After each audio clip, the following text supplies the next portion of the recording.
Hey guys, welcome back to another episode of Great Men Taking Over the World. Your boy Ren here. It's really nice to see you guys. I know it's been a while, but hey, I hope you're doing really well. Anyways, today I'm talking about a platformer for the PS1. Possibly considered one of the best on the system? Let's find out, shall we? Today I'm talking about Klonoa Phantomile. Wahoo!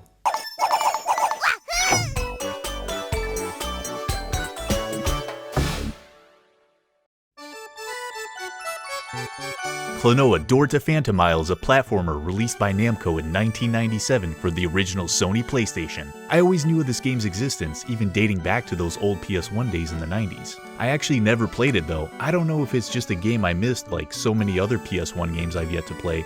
You know, because at the time there were a lot of games, but being a kid, you just don't have access to everything because of the lack of money.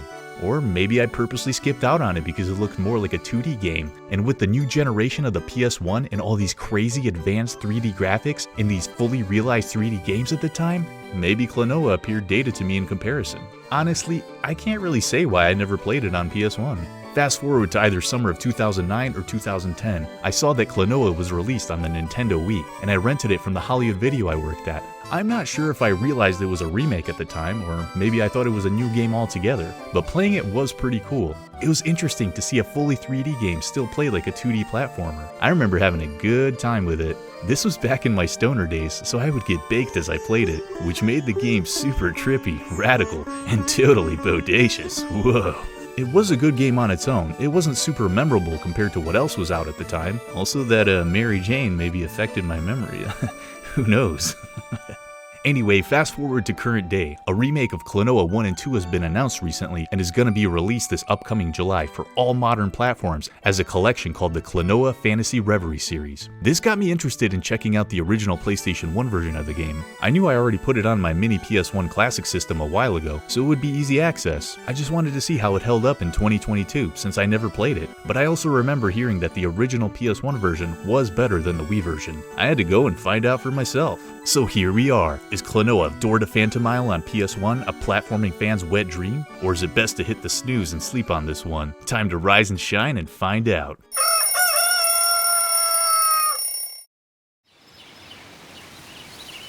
The story of the game stars a cute little stylish looking critter with big fluffy ears named Klonoa. I don't know what the hell he is, a bunny or a dog or something I guess. He's wandering through the forest, chasing butterflies and all that whimsical shit, when suddenly a magical ring crashes nearby. He unearths it and a super squeaky blob spirit named Hupao emerges from the jewel that's attached to the ring. From that moment on, they are best friends till the end. Yay!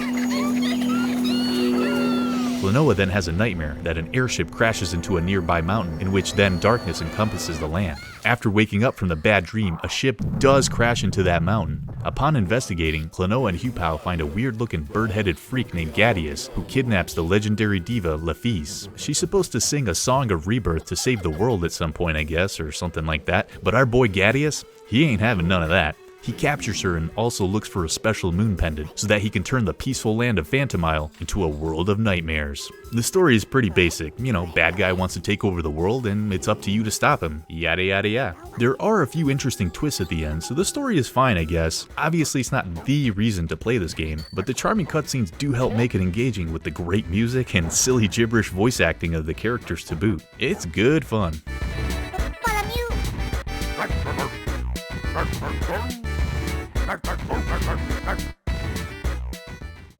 Now here is the reason to play this game. It's just fun as hell. Klonoa is essentially a 2D platformer. The character and enemy sprites are generally 2D, but the backgrounds are fully 3D, so I guess this makes it a 2.5D game. I really like the way the levels and pathways wrap around, crisscross over and under into the foreground and background, even though you're essentially just moving left and right in a two-dimensional manner. That and the way the camera tracks you gives an awesome sense that you're interacting in a 3D way. It's very unique and aesthetically pleasing.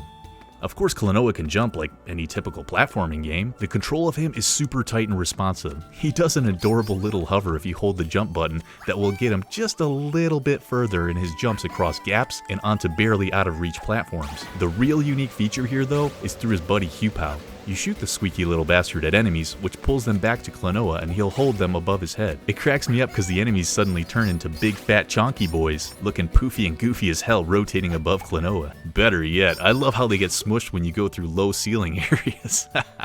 You can then throw them at other enemies, at out-of-reach collectibles, as well as switches, or, most uniquely, use them to perform a double jump as you pounce off them and launch them downwards. Sometimes you'll purposefully have to time that second jump with the enemy in order to shoot them down at something beneath you. It'll get crazy as you shoot at floating enemies and have to keep jumping and shooting from one to the other. It's super freaking cool and adds an extra sense of precise timing when doing so. Not only that, but the way you use enemies and interactivity with shooting Q-Pow into the foreground and background is so clever. Man, the level design is good. Enemies are placed and will respawn in deliberate spots to ensure that you can get yourself through the stages and to secret areas without ever getting stuck. It's really well done. Some of the boss fights make great use of that foreground-background mechanic too.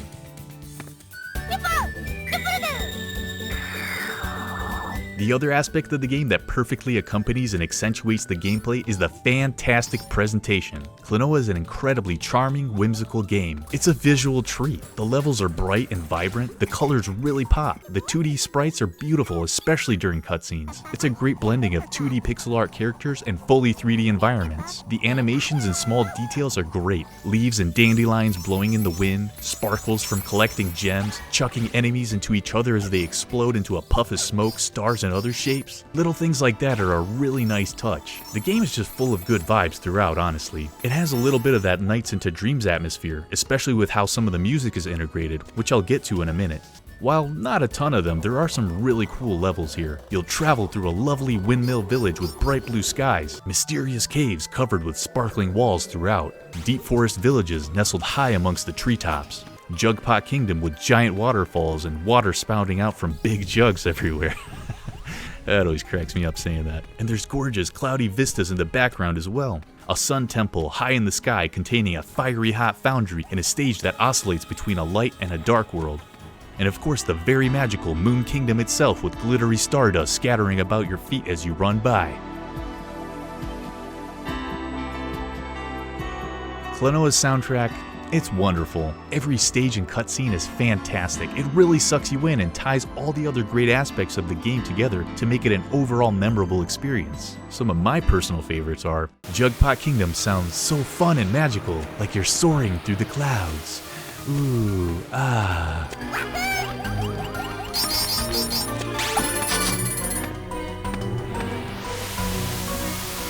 The stopped gear, tree mansion, and machinery sound mystical and mysterious.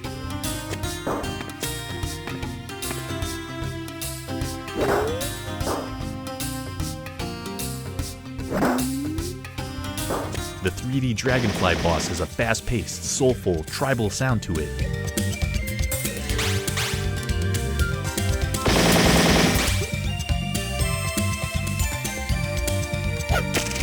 I love Grandpa's chill-ass theme. It's so dope. But why is there always an old guy with a pipe and a rocking chair in these old games?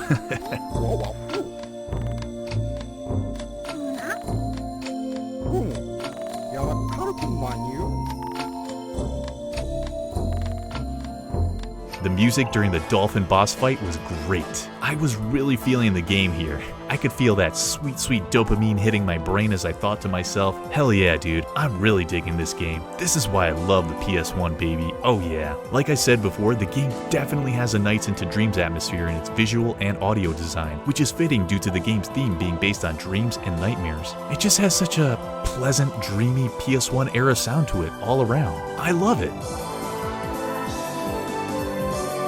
So I'm gonna give Klonoa Door to Phantomile an 8.5 out of 10. It's a special little game. The fun, tight platforming gameplay mixed with a clever use of the 2D, 3D environmental interaction, the bright, colorful levels, and a fantastic, dreamy soundtrack make for a standout game. It's an instant PS1 classic that can easily still be enjoyed today. Klonoa holds up really well because you don't have to deal with conventional 3D camera and controls like many other games of this era. There are not many negatives here. The game is short and can be beaten in a sitting, so I do wish it was a little longer, because it was so enjoyable. I found it a little annoying sometimes when trying to line up to throw an enemy into an item or a switch in the background or foreground, as the camera can shift slightly at certain spots when doing so. Klonoa, he's an adorable little bastard, isn't he? And I do enjoy his character design and upbeat attitude. I especially like that he has a Pac-Man design on his hat. You know, both of these franchises, Klonoa and Pac-Man being Namco and all, that's pretty cool. And I also like most of the other characters' designs as well, but the game can be painfully cutesy sometimes, especially with Q-Pow's annoying squeaky ass.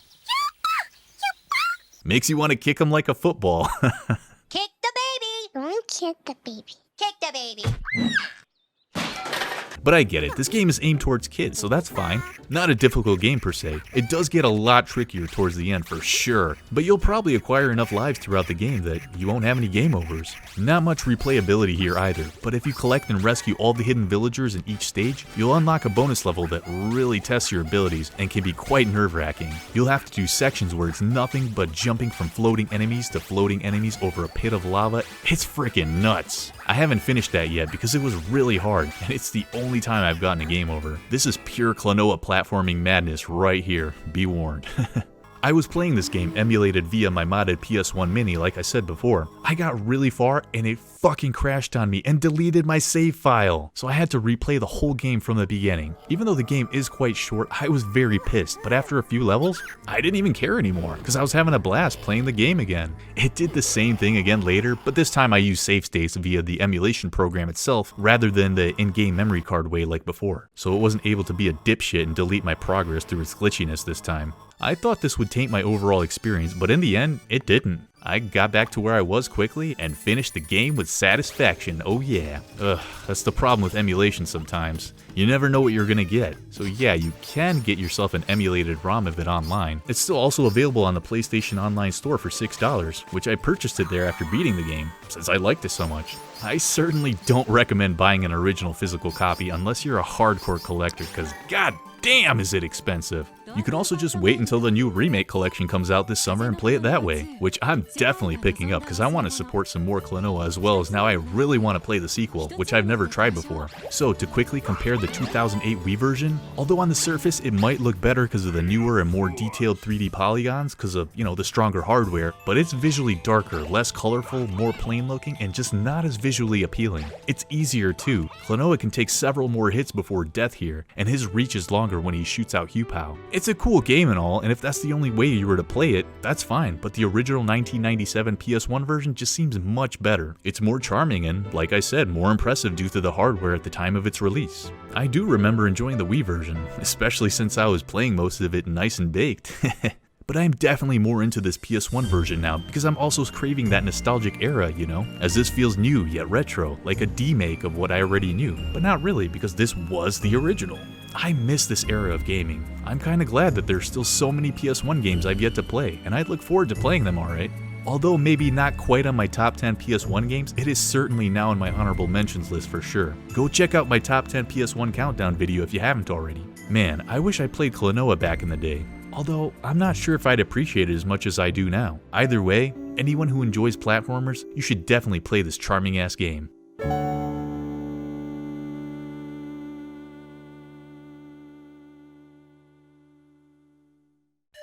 So guys, thanks for joining me on another episode where I took a look at Klonoa on the PS1. Awesome game, definitely check it out. Or check out that remake collection coming out pretty soon. I'm definitely gonna. Let me know what you think of the game down in the comments below. Be sure to like the video if you enjoyed it. I'd greatly appreciate it, and it would help other people find the channel, which would be awesome, you know what I mean? Be sure to subscribe to the channel if you haven't yet, hit that notification bell.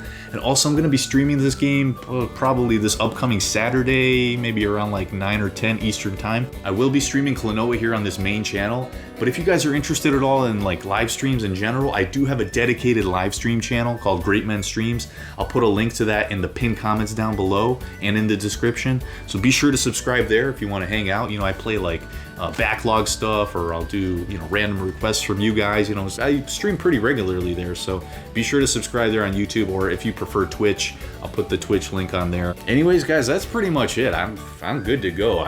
It was awesome seeing you guys. Thanks for watching. This was a lot of fun. And so until the next episode, I'll see you guys later. Yipow! Skippity-doo! Yeah! Woohoo! And all that shit that he says. I don't know, whatever. Bye.